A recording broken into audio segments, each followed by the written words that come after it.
Over the last few months, people have come here, young people have come from all different parts of Wales to experience something of life in the European Parliament and to have experience of work in our office here. And this week, Nia Griffiths has been with us. Nia is from Carmarthen, but she's studying in university in Cardiff at the moment. So what kind of experience has it been so far?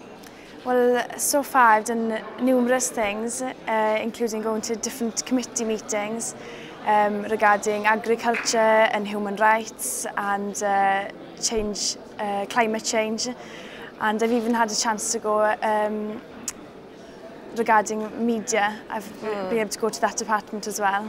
Yeah, you've seen how many meetings go on here in Parliament, and as someone who grew up on a farm, you know obviously how important agriculture is. Have you had a chance to listen to any of the debate on the future of the agricultural policy? Yes, definitely.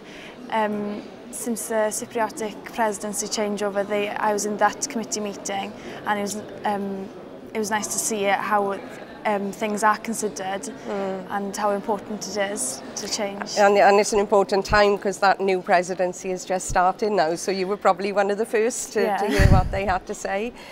What about your impressions generally of the Parliament, of this big huge place, and Wales's place within this as well? Well, I've had a wonderful welcome here, and I'm very glad that I got the opportunity to come here, and I'd tell anyone that gets the opportunity to go for it because it's brilliant and you learn so much by being here yourself.